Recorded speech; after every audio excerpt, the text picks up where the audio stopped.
Dear friends, welcome to MK legal Shiksha the way of learning. Dear students, आज हम बात करेंगे commencement of proceeding before magistrate.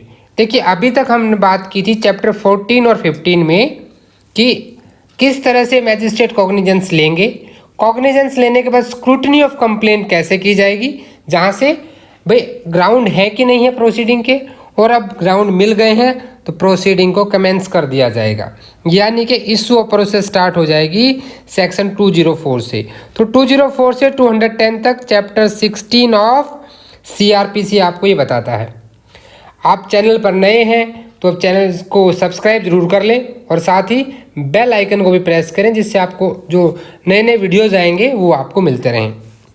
देखिए, criminal procedure code 1973 की अब तक के जितने इंपॉर्टेंट टॉपिक्स हैं चैप्टर वाइज हमने वीडियोस बनाए हैं और डिटेल्ड वीडियो हैं। इवन आपका मेंस का प्रिपरेशन हो जाता है इन वीडियोस से। फिर भी अगर आपको इनमें कोई इंप्रूवमेंट लगता है, आपको लगता है कि कुछ भी इंप्रूवमेंट होना चाहिए और ज़्यादा अच्छे बनने चाहिए, कुछ और डालना चाहिए हमें, तो प्लीज़ कमेंट करके ज़रूर बताएं, क्योंकि आप लोगों की सपोर्ट के बिना चीज़ों को इम्प्रूव करना पॉसिबल बिल्कुल नहीं है। देखिए, क्रिमिनल प्रोसीजर कोड जो एक है बिल्कुल वैसे ही हम सीखेंगे जैसे हमने सीपीसी को सीखा था, बिल्कुल एक लेमैन लैंग्वेज में, एक आम नागरिक के तौर पे, जिसको जो कि लॉ का स्टूडेंट नहीं है, वो ऐसी लैंग्वेज भी सीखेंगे कि आप वो भी इसको समझ सके। देखिए, 204 से 210 यानी कि चैप्टर 16, चैप्टर नंबर 16 जो बात करेगा कमेंसमेंट ऑफ प्रोसीडिंग की। सेक्शन 204 बात करता है इशू ऑफ प्रोसेस। अब इससे पहले हम छोटा सा एक डिस्कशन कर लेते हैं। देखिए, हमने कहा था चैप्टर नंबर 14 में, जहां हमने 190 से लेके 199 तक के कवर किए सेक्शन, जिसको हमने दो पार्ट में कवर किया। 190 से 194 जनरल रूल्स की बात की और 195 से 199 तक हमने एक्सेप्शंस की बात की, जो कि कुछ कंडीशंस लगाती हैं कॉग्निजेंस लेने में। तो यहाँ 190 में हमने देखा था कि मैजिस्ट्रेट क्या है, कंप्लेंट के ऊपर, पुलिस रिपोर्ट पे या सुओ मोटो, तीन तरह से कॉग्निजेंस ले सकता है, किसी भी कंप्लेंट के, पुलिस रिपोर्ट के या खुद की इन्फॉर्मेशन के बेस पे किसी भी प्रोसीडिंग को चला सकता है। देखिए, कंप्लेंट हो गई, पुलिस रिपोर्ट हो गई, एफआईआर, ये सब क्या है, ये वे है to initiate the criminal proceeding. उसके बाद हम चैप्टर 15 में आए। देखिए, चैप्टर 14 में मैजिस्ट्रेट क्लियर हो गया कि उसे कॉग्निजेंस लेना है कि नहीं लेना है। अब तो इसका जवाब क्या आया उनके पास, यस लेना है। उसके बाद वो चैप्टर 15 में 200 से यानी 200 से लेकर के 203 तक आते हैं। अब यहाँ पे क्या खास बात हो जाती है कि ये ओनली कंप्लेंट पे ही देखा जाएगा, पुलिस रिपोर्ट पे नहीं होगा, यानी कि कंप्लेनेंट को और उसके विटनेसेस को एग्जामिन किया जाएगा। Purpose for this is to scrutinise the vexatious, frivolous या फॉल्स कंप्लेंट। भाई, एक्यूज्ड को परेशान करने के लिए कुछ लोग ऐसे ही कोर्ट में चले जाएंगे ना, उसको बचाने के लिए एक्यूज्ड के राइट को। देखिए, इंडियन लीगल सिस्टम कितना अच्छा है, ये पहले एक्यूज्ड के भी फेवर की बात सोचता है कि किसी को भी बिना बात कानूनी प्रक्रिया में परेशान ना होना पड़े। इसलिए वहाँ पे चैप्टर 15 डाला गया कि पहले ही ग्राउंड ऑफ प्रोसीडिंग देख लो, एक इंक्वायरी कर लो, एक इन्वेस्टिगेशन करा लो कि ग्राउंड ऑफ प्रोसीडिंग है कि नहीं है। ये प्रीवियस वीडियो है, इसका लिंक डिस्क्रिप्शन में है, ऊपर वाले वीडियो का लिंक भी नीचे है, तो दोनों को देख लें आप, क्योंकि ये उनसे जुड़ा हुआ है। जब ये दोनों के आंसर यस आ जाते हैं, ठीक है, वहाँ भी यस हो गया, यहाँ भी यस हो गया, यानी कि कॉग्निजेंस ले सकते हैं हाँ, और भाई वहाँ ग्राउंड बनते हैं कि मैजिस्ट्रेट को प्रोसीडिंग आगे बढ़ानी चाहिए। तो उसके लिए क्या करेगा, सबसे पहला काम करेगा इशू ऑफ प्रोसेस। 204 में बुलावा भेजा जाएगा, किसको, एक्यूज्ड को। अगर उसने सम्मन केस है तो भाई सम्मन केस में हम सम्मन भेज देंगे, अगर वारंट केस है तो वारंट इशू करेंगे या सम्मन भेजेंगे, वो डिस्क्रिशन है, वो हम बात करेंगे सेक्शन में। 205 कहता है कि भाई जब किसी को बुला रहे हो, देखिए सिंपल, इसको बिल्कुल एक सिंपल वे में समझिएगा। 204 में भेजा गया बुलावा कि भाई कोर्ट आ जाओ तुम, इसके पास बुलावा चला गया, अब ये बेचारा नहीं आ सकता तो इसकी हाजिरी माफ़ी हो सकती है, यानी कि पर्सनल अटेंडेंस को डिस्पेंस कर सकता है कोर्ट कि तुम मत आना, तुम अपने बिहाफ पे ये जो काले कोट वाले वकील होते हैं ना, इनको भेज देना भाई, किसको, वकील साहब को भेज देना, प्लेडर से रिप्रेजेंट करा दो खुद को। तो वकील साहब पहुंच गए यहाँ पे, ठीक है। उसके बाद 206 में क्या, special summon in case of petty offences. हमने देखिए जब समरी ट्रायल का वीडियो ऑलरेडी अवेलेबल है, आप वो भी देख लें। समरी ट्रायल में आपने कहा था कि जो पैटी ऑफेंसेस होते हैं, जो सिर्फ फाइन से पनिशेबल हैं, ये और जिनके फाइन की वैल्यू 1000 से कम है, ऐसे ऑफेंसेस को पैटी ऑफेंसेस कहा जाता है। तो उस केस में क्या होगा, उसमें स्पेशल समन जाता है। स्पेशल क्यों नाम लिया गया, क्योंकि इनको समरीली ही निपटारा कर दिया जाता है कि यार देखो तुम ऐसा फाइन भरवा दो, खुद से भर दो, अपने वकील से भरा दो और काम खत्म करो। कोर्ट के पास बहुत काम है भाई, यही काम थोड़ी है कोर्ट के पास कि आपको देखता रहे। इससे बहुत इंपॉर्टेंट केस पेंडिंग पड़े हैं, तो वो देखेंगे हम। उस केस में क्या होगा, 207 बात करेगा कि भाई जो एक्यूज्ड है उसको पुलिस रिपोर्ट और बाकी डॉक्यूमेंट की कॉपी मिलनी चाहिए कि नहीं चाहिए, अपना केस कैसे तैयार करेगा। क्योंकि जब आप सीपीसी में भी पढ़ते हैं तो सम्मन के साथ में वो डॉक्यूमेंट जाते हैं, प्लेंट जाता है, ताकि डिफेंडेंट को पता रहे। सेम चीज़ यहाँ भी पुलिस रिपोर्ट और बाकी डॉक्यूमेंट, जैसे 161 के जो स्टेटमेंट हो गई, 164 के कन्फेशन या स्टेटमेंट्स हो गए, तो इस टाइप के जितने भी पुलिस रिपोर्ट है, एफआईआर की कॉपी हो गई, उसे पता लगना चाहिए ना कि उसके ऊपर आरोप क्या लगा है, तभी तो खुद को डिफेंड करेगा। ये हम 207 में देखेंगे। 208 बात करता है कि जो copies of statement documents to accused in other cases, अगर कोर्ट ऑफ सेशन से एक्सक्लूसिवली ट्राइएबल है, भाई कौन ट्राई करेगा उस केस को, that is triable by court of session. तो उस केस में क्या होगा, और मान लो भाई वो अदर केसेस जब कमिटमेंट हो जाता है केस का, कमिट की हमने बात की थी, एक होता है सबमिशन, एक होता है आपका मेकिंग ओवर, एक होता है आपका कमिटल। कमिटल हमेशा judicial magistrate court of session को करती है, सबमिशन हमेशा जूनियर जज यानी कि जैसे आपका judicial magistrate second class first class को कर सकता है, या फर्स्ट क्लास सीजेएम को कर सकता है, उसे सबमिशन कहा जाता है। तो कमिटल हमेशा जुडिशियल कोर्ट से कोर्ट ऑफ सेशन को होता है। 210 जो कहता है, ये कहता है कि जब कोई केस कंप्लेंट पर भी आ जाए और पुलिस इन्वेस्टिगेशन भी हो रही हो उसी ऑफेंस की, यानी कि दोनों को मर्ज किया जाएगा कि नहीं किया जाएगा। भाई सेम बात दोनों में आ गई तो क्या करेंगे, अलग अलग आ गई तो क्या करेंगे। तो यहाँ पे सारे डाउट्स क्लियर कर दिए गए प्रोसीडिंग की initial stage. This is the first stage of criminal proceeding, trial का पहला पड़ाव। ये अगर आपने समझ लिया ना तो समझ लीजिए आपको बहुत सारी चीज़ें क्लियर हो गई हैं। अब सेक्शन को एक एक करके समझते हैं। देखिए सेक्शन 204 क्या कहता है, ये बात करता है इशू ऑफ प्रोसेस की।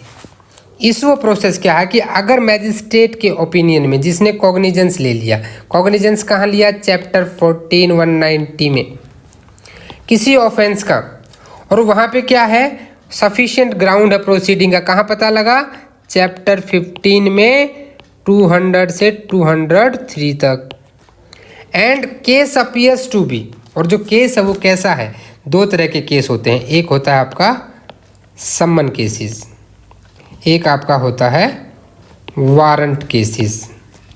वारंट देखिए नाम से ही पता लगता है, वारंट का भी इशू होता है जब थोड़ा सा भाई बड़ा दबंग टाइप गुंडा हो तो उसके लिए वारंट इशू करना पड़ता है, आम आदमी तो सम्मन पे भी आ जाता है। तो वारंट ने क्या किया, सम्मन को बोला कि तुम मेरे घर में रहोगे, यानी कि सेक्शन 2 के sub section W clause W में 2 के W में सम्मन केस डिफाइन किया गया है, यानी कोई भी ऐसा ऑफेंस जिसकी सज़ा 2 साल से कम है, ऐसे केसेस को सम्मन केस कहा जाता है। वारंट केस देखिए एक्स खतरे का निशान है, क्रॉस क्या है, खतरे का निशान है, तो वारंट खतरे में ही इशू होता है, तो सोसाइटी के लिए खतरा उसको पकड़ के लाओ, इसलिए 2x बंद कर दो जेल में। क्रॉस क्या है, बंद कर दो, बाहर नहीं घूमने देना है, क्रॉस लगा दिया गया। इस तरह से आप इसको याद रखें, ये भी आपके लिए इंपॉर्टेंट हो जाता है। अगर सम्मन केस है और वारंट केस है तो क्या करेंगे, आप देखिए इसको क्लियर कर लेते हैं एक बार। अगर वो सम्मन केस है, क्या है, सम्मन केस है, हमने बात कर ली कहाँ डिफाइन है, 2 के W में। बार बार इन चीज़ों को लिखिए, बार बार याद कीजिए। डियर स्टूडेंट्स मैं बता रहा हूँ आपको, जितनी बार रिपीट करेंगे उतनी बार आपको बेनिफिट होगा। तो वहाँ पे ही कौन है, ही मतलब मैजिस्ट्रेट साहब हैं, ये ही जो है मैजिस्ट्रेट सेल, क्या वर्ड यूज हुआ देखिए यहाँ पे, इस पे ध्यान दीजिएगा जो वर्ड्स पे, shall issue his summons for the attendance of the accused. सम्मन इशू करेगा कि एक्यूज्ड है कि तुम आ जाओ। सम्मन्स में क्या होता है, सिंपल एक सम्मन हम बात कर चुके हैं, क्या होता है, सम्मन एक बुलावा है, न्यायालय का एक आदेश है कि आप दिए गए तथाकथित समय के ऊपर भाई आ जाइए, जो आपको टाइम और प्लेस बताया गया, कोर्ट बताई गई है, उस कोर्ट में सो एंड सो डेट को सो एंड सो टाइम पे आपको अपीयर होना है। आपके ऊपर कंप्लेंट की कॉपी लगा के भेजेंगे हम कि ये आपके ऊपर एलिगेशन लगे हैं। दूसरी चीज़ क्या आ जाती है, अगर वो क्या है वारंट केस है, इन दैट केस में, आप देखिए यहाँ पे वर्ड यूज हुआ सेल और यहाँ पे यूज हुआ में। सेल क्या दिखाता है, it shows the mandatory nature. In section 204 this is mandatory, लेकिन ये डिस्क्रिशनरी भी हो जाएगा, वो हम बात करेंगे कैसे। रुकिए पहले इसको पढ़ते हैं। वारंट केस में यानी टोटल डिस्क्रिशन है, इशू ए वारंट और इफ ही थिंक्स फिट अ सम्मन, यानी कि वारंट भी इशू कर सकता है या सम्मन भी इशू कर सकता है for causing the accuse to be brought to appear at certain time before the magistrate. अगर उसके पास जुरिडिक्शन नहीं है तो भैया जिसके पास है उसके पास ले जाओ, उसको मेरे पास मत लेके आना। क्लियर होगी बात। अब हम बात कर लेते हैं डिस्क्रिशन की। हमने कहा कि यहाँ पे डिस्क्रिशनरी पावर नहीं है, ये क्या है, ये आपका मैंडेटरी है, मैंडेटरी है भाई, यानी कि। लेकिन आपको याद होगा हमने क्या पढ़ा था, सेक्शन 87, याद है आपको सेक्शन 87 कि इन लीव ऑफ सम्मन वारंट इशू किए जा सकते हैं। 87 के किसी भी क्लॉज पे सेक्शन 204 का इफेक्ट नहीं पड़ता। रीड विद लिखिए, हमारे बार यही चीज लिखते हैं कि रीड विद 87, 204 के साथ क्या पढ़ना है, सेक्शन 87 पढ़ना है यहाँ पे। क्लियर हो गया मेरा पॉइंट आपको। तो उसके बाद आप ये समझ गए सम्मन केस है तो क्या होगा, वारंट में उसकी मर्जी है, या तो वारंट इशू करे या सम्मन इशू करे। अब 204 में ही सब सेक्शन 2 क्या कहता है कि नो सम्मन्स और warrant shall be issued against the accuse under sub section 1। भाई सम्मन और वारंट इशू नहीं होंगे, अभी हमने जो बात की, कब तक नहीं होंगे, जब तक लिस्ट ऑफ द प्रोसिक्यूशन नहीं आ जाएगी, यानी कि जब तक जो प्रोसिक्यूशन है वो अपनी लिस्ट ऑफ विटनेस नहीं देगा तब तक इशू नहीं किए जा सकते। उसको पहले प्रोसिक्यूशन की लिस्ट देनी है। ये प्रोविजन जो है दिस इज मैंडेटरी, क्या है ये, मैंडेटरी है। ये प्रोविजन जो है बिल्कुल मैंडेटरी है भाई, आपको देना ही देना है वहां पे। ये क्यों है, देखिए क्यों दिया गया यहाँ पे ये, क्योंकि ये प्रोटेक्ट करता है एक्यूज्ड के इंटरेस्ट को। भाई एक्यूज को पता होना चाहिए ना कि कौन कौन से विटनेस हैं, ताकि वो भाई क्रॉस एग्जामिनेशन की भी तैयारी करे, अपने आप को डिफेंड कर सके। तो इसलिए यहाँ पे ये दिया गया है। उसके बाद सब सेक्शन 3 क्या कहता है 204 का, in a proceeding instituted upon the complaint made in writing. भाई जब राइटिंग में कंप्लेंट दी गई है 3 केस में, हमने 2D में कहाँ पढ़ी थी कंप्लेंट, 2D में, वहीं लिख दीजिए 2D, याद है ना आपको, 2D में पढ़ा था। तो एवरी सम्मन और warrant issued under sub section shall be accompanied by copy of such complaint. Complaint की कॉपी जाएगी भी साथ में, पता तो उसके ऊपर क्या क्या एलिगेशन लगे हैं, नहीं तो कैसे करेगा, ये उसको करना ही करना पड़ेगा। चलिए अभी आ जाते हैं हम 205 पे। ये तो हो गया हमारा। अब power to dispense with the personal attendance, ठीक है, ये क्या कहता है, ये हमें कहता है कि मैजिस्ट्रेट में dispense with personal attendance of the accuse, यानी कि उसकी हाजिरी माफ़ी की जा सकती है। तो सबसे पहले यहाँ पे लिख लीजिए read together, read with section 317, और साथ में एक सेक्शन, ये तो पढ़ना ही पढ़ना है तो इम्पोर्टेंट है, इसके साथ एक और पढ़ना है 273, यहाँ भी पर्सनल अटेंडेंस की बात की गई, क्योंकि 205 तो सीधा इंटरलिंक है ही 317 के साथ, और यहाँ पे उसका लिंक, वहाँ भी हम उसकी भी बात करेंगे। अब आ जाते हैं कि कहता क्या है कि जब भी मैजिस्ट्रेट कोई सम्मन इशू करता है, क्या इशू करता है, सम्मन इशू करता है, ये सम्मन के केस में है। If he sees the reason to do dispense with the personal attendance of the accused and permit to appear him by pleader, कि भैया तुम खुद मत आना, तुम्हारे जो वकील साहब है ना ये सब संभाल लेंगे, तुम इनके थ्रू आ जाओ। काला कोट सब देख लेता है, आप सब, हम सब वकील हैं, हम सब का काम ये है कि लोगों को जस्टिस दिलाना, उनकी प्रोटेक्शन करना। तो वकील साहब जब देख लेंगे अगर लगता है मैजिस्ट्रेट को ऐसा तो। लेकिन जब मैजिस्ट्रेट इंक्वायर कर रहा है, उस जिस केस को ट्रायल कर रहा है उसका इंक्वायरी भी कर रहा है, और उसके डिस्क्रिशन से, उसका डिस्क्रिशनरी पावर है कि किसी भी स्टेज पे प्रोसीडिंग की वो क्या कह सकता है कि मान लो पहले में हाजिरी माफ़ी दे दी, फिर भी वो कह सकता है कि भाई पर्सनल अटेंडेंस चाहिए। और वो कैसे मंगाएगा? जिस तरह से उसका मन करेगा, सम्मन से भी बुला सकता है या फिर वारंट से भी बुला सकता है। ये तो हो गई अटेंडेंस की बात कि आपने इंडिविजुअल को बोला कि तुम खुद मत आना, तुम अपने वकील के साथ थ्रू आ जाओ, तुम मत आओ, तुम्हारा वकील आ जाएगा, चलेगा। लेकिन क्या किसी का एग्जामिनेशन को भी क्या आप डिस्पेंस कर सकते हो? Can examination of accused can be dispensed? No. देखिए 313 में सब क्लोज बी में होता है आपका एग्जामिनेशन ऑफ एक्यूज्ड। क्या होता है? Examination of accused. इसको किसी भी हाल में डिस्पेंस नहीं किया जा सकता, ये मैंडेटरी है। यानी उसका एग्जामिनेशन तो मैंडेटरी है, भले ही बाकी चीज़ों में आप उसका अपीयरेंस बुला लें। ये क्या है जो 3 and 13 है, ये पूरा बात करता है power to examine the accused. तो अगर ऐसा होना तो वहाँ पे नहीं छोड़ा जा सकता। ठीक है, ये आप यहाँ पे याद रखें। उसके बाद आ जाते हैं हमारे नेक्स्ट सेक्शन पे 206 पे। अब 206 बात करता है summon in case of petty offences. भाई पैटी ऑफेंस क्या होते हैं? देखिए छोटे मोटे अपराध जो सिर्फ फाइन वगैरह से ही होते हैं।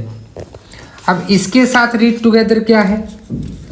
देखिए इसके साथ आपको पढ़ना पड़ेगा आपका सेक्शन 320। लिख लेते हैं हम यहाँ पे, read this section with section 320 of CRPC। हालांकि देखो ट्रिफलिंग एक्ट की बात हम सेक्शन 95 ऑफ IPC में भी करते हैं, छोटे मोटे अपराधों की बात करते हैं, लेकिन यहाँ ये पैटी ऑफेंसेस की बात कर रहा है, वो थोड़ा सा उससे अलग हो जाता है। देखिए पैटी ऑफेंसेस में क्या क्या है मैं आपको जनरली बता देता हूँ चीज़ें, कि ये सेक्शन ऐसी बात करता है कि कोई भी ऐसा ऑफेंस, डायरेक्ट भी पढ़ेंगे हम, एक बार बेसिकली समझ लेते हैं इसको। कोई ऑफेंस जिसका आरोप लगा है वो सिर्फ किससे है? पनिशेबल विद फाइन, फाइन से पनिशेबल है। और फाइन कब कितना भाई? अप टू 1000, यानी कि 1000 रुपये से कम का फाइन है, ₹1000। और इसके अलावा यह तो आ गई फर्स्ट कैटेगरी। दूसरी बात ये कहता है कि मान लीजिए जो सेक्शन 320 में आप देखेंगे तो 2 टेबल दे रखी हैं, सब सेक्शन 1 में एक टेबल है, सब सेक्शन 2 में एक टेबल है। ये क्या बात करता है कि कोई ऐसे ऑफेंसेस हैं वहाँ पे जो ऑफेंसेस कंपाउंडेबल हैं। कंपाउंड सब सेक्शन 1 बात करता है, 3 कॉलम दे रखे हैं, IPC के सेक्शन दे रखे हैं, ऑफेंस दे रखा है, और कंपाउंडेबल बाय हुम, सब सेक्शन 1 में पर्सन का नाम दे रखा है, एग्रीव्ड पर्सन कौन कर सकता है, और टेबल जो सब सेक्शन 2 की टेबल है वहाँ पे with the leave of court दे रखा है। तो अगर ऐसा कोई ऑफेंस है जो सेक्शन 320 के अंडर आता है, कंपाउंडेबल है यानी कि, और दूसरा क्या है, या जिसकी पनिशमेंट 3 मंथ्स, कितनी? 3 मंथ्स, और में ये चीज़, और द ऑफेंसेस जिनकी पनिशमेंट 3 मंथ्स है, या फिर और एंड, या फिर मतलब फाइन के साथ में, या और फाइन है। तो वहाँ पे क्या होगा? अगर मैजिस्ट्रेट साहब को उचित लगता है, अगर उसे स्टेट गवर्नमेंट एम्पावर कर रखा है, स्टेट गवर्नमेंट के द्वारा एम्पावर होना जरूरी है यहाँ पे, तो वो वहाँ पे क्या करेंगे? ये सज़ा नहीं देंगे, कंपाउंड कर देंगे उन ऑफेंसेस में। जैसे 323 है, 323 में क्या नॉर्मल हार्ट में कंपाउंडेबल है, तो उन केसेस में क्या होगा कि सिर्फ फाइन चार्ज कर दिया जाएगा, और मैजिस्ट्रेट को लगता है कि सिर्फ फाइन लगा देंगे तो काम चल जाएगा। ऐसे पैटी ऑफेंसेस बोले जाएंगे। अगर वो ऑफेंस, वो फाइन 1000 रुपये से कम है तो वो अंडर 206 हो जाएगा। प्लीडर के थ्रू भी वो फाइन जमा कराया जा सकता है। दूसरी चीज़ आ जाती है कि भाई जब 260 में हम पढ़ते हैं और 261 में पढ़ते हैं, समरी ट्रायल जब हम वहाँ पढ़ते हैं, अगर किसी ऑफेंसेस को समरीली डिस्पोज कर सकते हो तो वहाँ पर भी ये चीज़ अप्लाई हो जाती है। अब मान लीजिए कंडीशंस जो है हमारी, ये कंडीशंस फुलफिल हो जाती हैं, तो उसको यहाँ पे under this special summon of in case of petty offences भेजा जा सकता है। लेकिन एक एक्सेप्शन दे दी गई मोटर व्हीकल एक्ट की, कि मोटर व्हीकल एक्ट जो है इसके अंडर नहीं आता। उसके लिए हालांकि अलग अलग ही ट्रिब्यूनल बनी रहती हैं। जैसे मान लीजिए भाई हो सकता है 1000 से ज़्यादा के आपका चालान कट जाए तो भी आपको पर्सनली आने की ज़रूरत नहीं है, तब भी आप कर सकते हो वकील के थ्रू। तो ये चीज़ें जो है आपके लिए ज़रूरी हो जाती हैं। अब इसको बेयर एक्ट को समझते हैं, लैंग्वेज उसकी पढ़ेंगे तो आपको चीज़ें और भी अच्छे से क्लियर हो जाएंगी। इसको क्लियर कर लेते हैं हम लोग। अब बेयर एक्ट को देखते हैं। सेक्शन 206 यहाँ क्या कहता है? 206 कहता है कि if in the opinion of magistrate, अगर मैजिस्ट्रेट के ओपिनियन में टेकिंग कॉग्निजेंस, जिसने कॉग्निजेंस लिया है, अब पेटी ऑफेंस द केस में be summarily disposed under section 260 and 261, यानी कि जिसको समरीली ट्रायल किया जा सकता है। तो वहाँ पे मैजिस्ट्रेट क्या करेगा? Shall except where he is for the reason to be recorded in writing of contrary opinion. अगर उसे लगता है कि नहीं होना चाहिए तो रीज़न रिकॉर्ड करेगा। अदरवाइज वो क्या करेगा? एक सम्मन इशू कर देगा एक्यूज्ड को कि तुम आ जाओ, अपीयर हो जाओ। या तो कैसे हो जाओ अपीयर? या तो इन पर्सन अपीयर हो जाओ, या अपने प्लीडर के थ्रू हो जाओ, या तो खुद आ जाओ भाई, या अपने वकील के साथ आ जाओ। किसके सामने? मैजिस्ट्रेट के सामने। कब आ जाओ? जो स्पेसिफाइड डेट वहाँ बताई गई है। और अगर आप इस सम्मन आने के बाद समझते हैं कि जी मुझसे जी गलती हो गई है, मैं मानता हूँ मुझसे गलती हो गई है, desire to plead guilty to the charge without appearing before the magistrate, और मैं कोर्ट नहीं आ सकता, मैं मानता हूँ कि हमसे गलती हो गई है, तो उस टाइम क्या कर सकते हो? बिफोर दैट स्पेसिफाइड डेट, जो डेट दी गई है सम्मन में उससे पहले, या तो बाई पोस्ट, देखिए ये कभी कभी स्टेटमेंट में पूछ लेता है, बाई पोस्ट और बाई मैसेंजर, अपने किसी बंदे को भेजकर मैजिस्ट्रेट के सामने एक प्ली राइटिंग में दे दो कि जी मुझसे गलती हो गई है, और जो अमाउंट ऑफ फाइन है जो सम्मन में दिया गया था वो क्या करो? या तो उसको जमा करवा दो, या फिर आप कैसे आएंगे? अगर आप आते हैं अपने वकील के थ्रू, प्लीडर के थ्रू, और आप गिल्टी प्ली कर देते हैं, किसके? प्लीडर के थ्रू दे देते हैं कि जी मैं मानता हूँ मुझसे गलती हो गई, और ऑथराइज में राइटिंग में ऑथराइज करते हैं अपने प्लीडर को कि वो आपके बिहाफ पे वहाँ पे प्लीड गिल्टी और उस चार्ज को मान ले और वहाँ पे फाइन पे कर दे। ठीक है, तो ऐसे में वो प्लीडर क्या करेगा? आपकी जगह पे वो गिल्टी मान लेगा और फाइन पे कर देगा। अब साथ ही एक प्रोवाइजो दे दिया है। ये प्रोवाइजो बड़ा इंपॉर्टेंट है, इसको तो आप ना बिल्कुल अपने किसी हाईलाइटर से हाईलाइट कर लें कि amount of the fine specified in such summons shall not exceed 1000। भाई देखो, जुर्माना जो 1000 रुपये से ज़्यादा का नहीं होना चाहिए, तभी वो ऑफेंस इसके अंडर आएगा। समझ गए मेरी बात को? तो ये आपका सेक्शन 206 था। Now we will see the section 207। 207 जो बात करता है ये आपको बताता है supply to the accused of copy of police report and other document. देखिए जो एक्यूज्ड है, अब वो अपने केस को कैसे डिफेंड करेगा? केस को डिफेंड करने के लिए उसे पता होना चाहिए भाई जब सम्मन गए या वारंट गया तो उसके साथ में उसकी कंप्लेंट की कॉपी तो मिल गई, लेकिन उसको पुलिस रिपोर्ट क्या है, जो दूसरे डॉक्यूमेंट्स हैं वो भी तो चाहिए उसको। अपना केस तैयार कैसे करेगा? अपना डिफेंस कैसे करेगा? तो इसलिए यहाँ पे दिया गया है कि जब कोई केस जहाँ पे प्रोसीडिंग जो है इंस्टीट्यूट कर दी गई है, किस पे? Police report. पुलिस रिपोर्ट कहाँ डिफाइन थी? 2K में। The magistrate shall without delay, बिना डिले के furnish to the accused free of cost. कैसे देगा? फ्री ऑफ कॉस्ट देगा। अ कॉपी ऑफ ईच, किस किस की कॉपी देगा ये यहाँ पे इंपॉर्टेंट हो जाता है। पहली चीज़ पुलिस रिपोर्ट जो 173 के सबसेक्शन 5 में चालान जो पेश होता है ना, चालान की, तो उसकी एक कॉपी देगा। दूसरा FIR, देखिए 154 जब हमने पढ़ा था उसके सब सेक्शन 2 में कहा था कि जो इन्फॉर्मेंट है यानी कि जो FIR लिखवाने वाला है उसको एक कॉपी फ्री ऑफ कॉस्ट मिलती है। तो एक्यूज्ड को कहाँ मिलती है? 207 में मिलती है।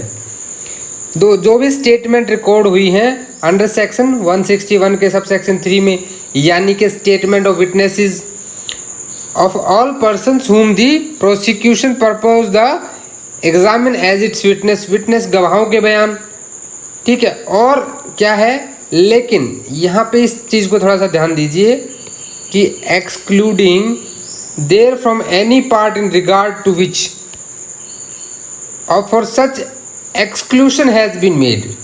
जब 173 का सब सेक्शन 6 पढ़ेंगे तो वहाँ पे पुलिस ऑफिसर जो है वो पुलिस ऑफिसर कोर्ट से रिक्वेस्ट कर सकता है कि जो चालान के स्टेटमेंट्स होती हैं, सारी डॉक्यूमेंट्स होते हैं, उसमें से किसी पार्ट को एक्यूज्ड को ना दिया जाए, ऐसा वहाँ पे वो रिक्वेस्ट कर सकता है।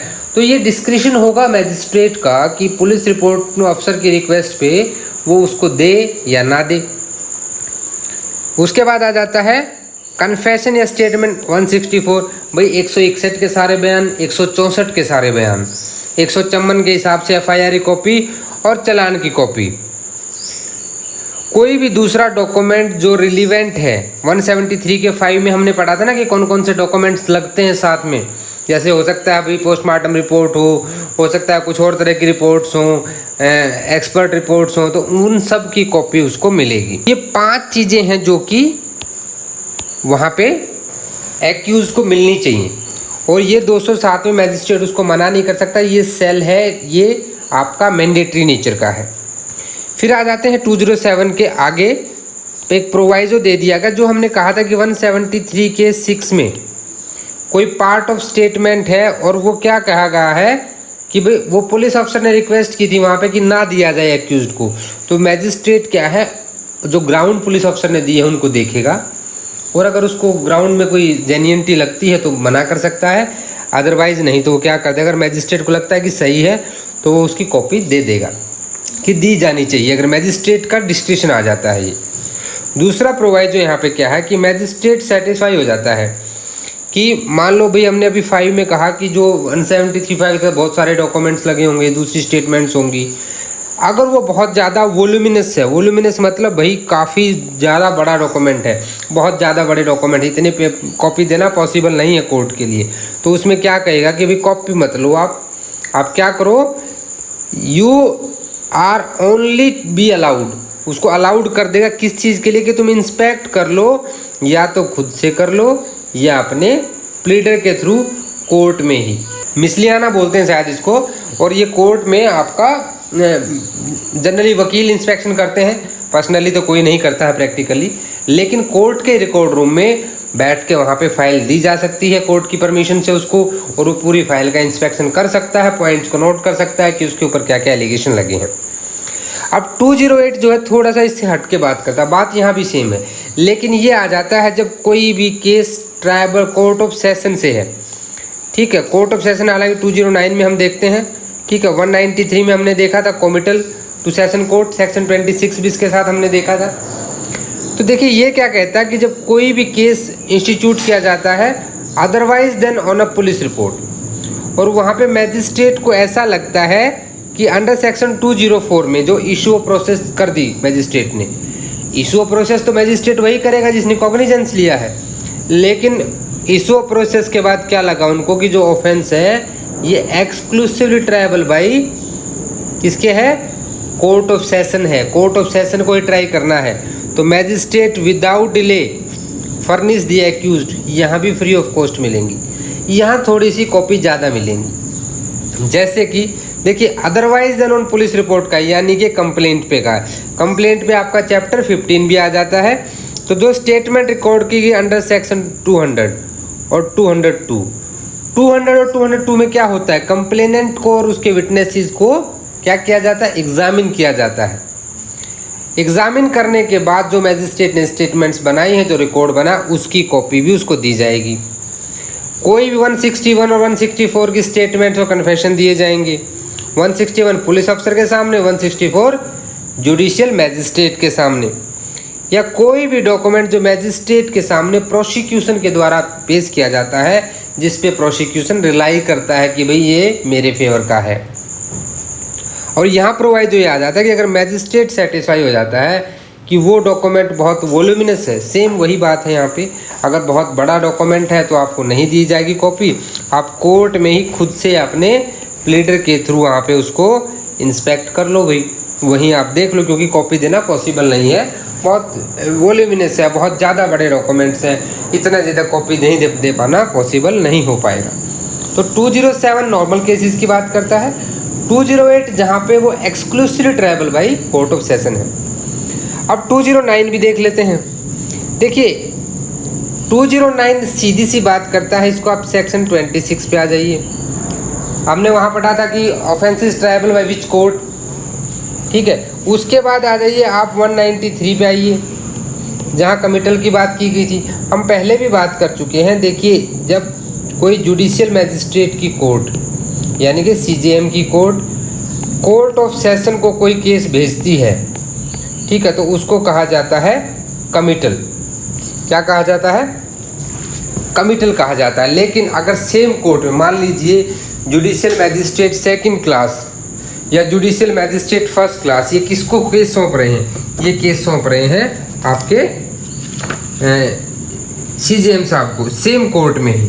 तो उस टाइम पे इसको क्या कहा जाएगा? उस टाइम पे इसको कहा जाएगा सबमिशन।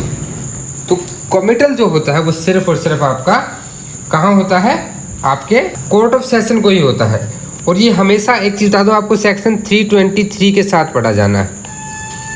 Read with section 323, 193, 323, 26। अभी कहता क्या है इसको देख लेते हैं, इसको क्लियर कर लेते हैं एक बार कि when in a case instituted on a police report, जब पुलिस रिपोर्ट पे कोई केस आता है और अदरवाइज या किसी दूसरे तरीके से एक्यूज्ड अपीयर होता है या लाया जाता है न्यायालय के सामने, और वह मैजिस्ट्रेट को लगता है कि ये जो केस है ये exclusively tribal bye court of session है, तो वहाँ पे क्या होगा कि कोर्ट ऑफ सेशन क्या करेगा, वो मैजिस्ट्रेट साहब क्या करेंगे, वो कमिट कर देंगे। कैसे कमिट करेंगे? After complying with the provision 207 और 208। भाई 208 के हिसाब से जो जो उसको कॉपी देनी है वो सारी कॉपी उसको दे दी जाएंगी।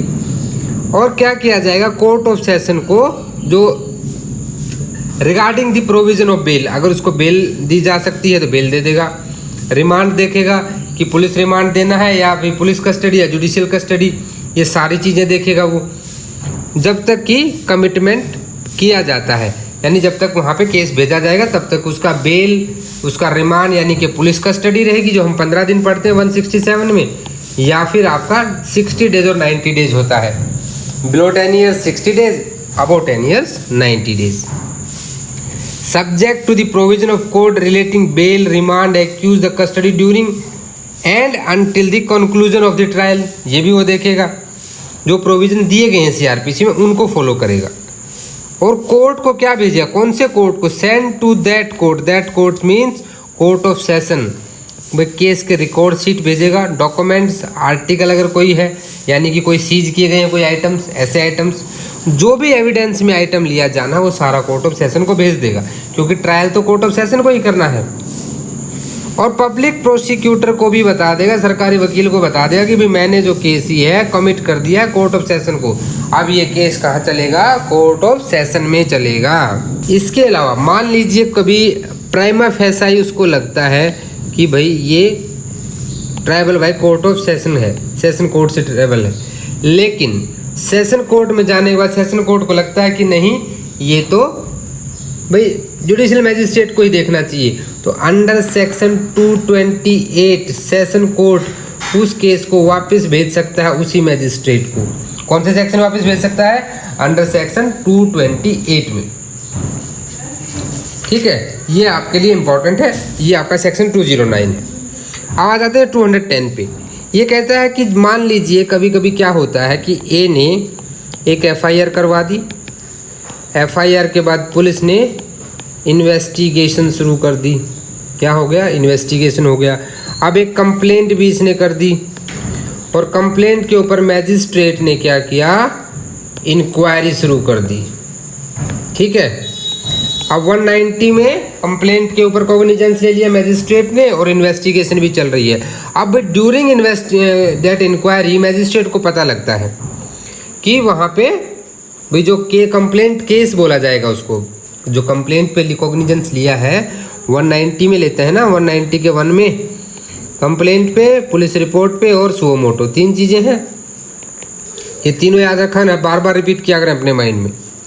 जब कोई भी केस इंस्टीट्यूट किया जाता है other than on police report, ये अदर देन पुलिस रिपोर्ट क्या होगा भाई, कंप्लेंट केस होगा। और मैजिस्ट्रेट को during the course of inquiry ये पता लगता है कि भाई इन्वेस्टिगेशन भी चल रही है, यानी कि उसी केस की, उन्हीं फैक्ट्स की इन्वेस्टिगेशन भी चल रही है और उसकी इंक्वायरी भी चल रही है।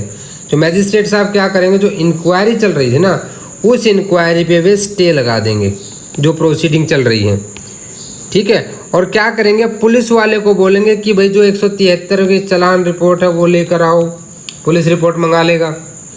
अब जब पुलिस रिपोर्ट आ जाती है तो सब सेक्शन 2 ये कहता है, अगर पुलिस रिपोर्ट में जो इन्वेस्टिगेटिंग ऑफिसर है, आईओ आपका था, जो 173 में 173 में पुलिस रिपोर्ट लेकर आया और मैजिस्ट्रेट कॉग्निजेंस ले लेता है उस पुलिस रिपोर्ट पे, और वो देखता है कि जो कंप्लेनेंट केस का मैटर है ना, जो एक्यूज्ड कंप्लेनेंट केस में है, ए ने जो एफआईआर में कंप्लेंट बताई थी वही कंप्लेंट में बताई, एफआईआर में जो एक्यूज्ड ने था, जो इन्वेस्टिगेशन में आया, जो चालान में जिसको एक्यूज्ड बताया गया वही एक्यूज्ड कंप्लेंट में भी आया, तो उस हालत में क्या माना जाएगा, कंप्लेंट को हटा दिया जाएगा और पुलिस रिपोर्ट पर ही माना जाएगा। यानी कि दोनों ही चीज़ों को पुलिस रिपोर्ट पे कॉग्निजेंस लिया, समझ लिया जाएगा। अब सब सेक्शन 3 थोड़ी सी उल्टी बात करता है कि जब पुलिस रिपोर्ट क्या है, does not relate to any accused in the complaint, वो दोनों डिफर कर जाती हैं, यानी कि पुलिस रिपोर्ट और कंप्लेंट ये दोनों की दोनों आपस में मैच नहीं होती। तो उस केस में क्या है, या फिर पहली कंडीशन तो ये हो सकती है मैच नहीं होती, या मैजिस्ट्रेट साहब ही इस पुलिस रिपोर्ट पे कॉग्निजेंस लेने से मना कर देते कि नहीं कॉग्निजेंस लूँगा मैं। तो उस केस में क्या होगा, magistrate will proceed with inquiry, जिस कंप्लेंट के ऊपर उसने इंक्वायरी शुरू की थी, ट्रायल शुरू किया था और उस पर जब स्टे लगाया था सब सेक्शन 1 में, तो उसको वहीं से शुरू कर देगा और उसे माना जाएगा कि ये कंप्लेंट के ऊपर ही कॉग्निजेंस लिया गया है और उसी हिसाब से सीआरपीसी के प्रोविजन से बात आगे चलेगी। यानी कि सब सेक्शन 2 में पुलिस रिपोर्ट पे कॉग्निजेंस समझा जाएगा और सब सेक्शन 3 में कंप्लेंट के ऊपर आपका कॉग्निजेंस समझा जाएगा। यहाँ तक आपका ये चैप्टर क्लियर हो जाता है। आई होप आपको वीडियो अच्छा लगा होगा। Thanks for watching this video अच्छा लगा तो लाइक कर दें। मुझे पूरी उम्मीद है कि आपने चैनल को सब्सक्राइब कर लिया होगा। आप हमें डिफरेंट सोशल मीडिया प्लेटफॉर्म पर भी मिल सकते हैं, इन सभी का लिंक नीचे डिस्क्रिप्शन में दे रखा है। इसका PDF आपको हमारे टेलीग्राम चैनल पर मिल जाएगा। वीडियो अच्छी लगी तो लाइक करें, शेयर करें, और अगर आपको कोई भी इम्प्रूवमेंट आपकी तरफ से होना चाहिए तो प्लीज़ मुझे कमेंट करके सजेस्ट ज़रूर करें, क्योंकि आपके सहयोग से ही हम चीज़ों को और भी बेहतर बना सकते हैं और हम लोग मिलके एक अच्छा लर्निंग प्लेटफॉर्म यहाँ पे तैयार कर सकते हैं। मिलते हैं नेक्स्ट वीडियो में, तब तक के लिए कीप वर्किंग हार्ड और अपना एम नहीं भूलना है, डिसिप्लिन वे में अपनी जो तैयारी है वो करते रहना है। तो मिलते हैं इसी विचार के साथ अगले वीडियो में, तब तक के लिए जय हिंद, जय भारत।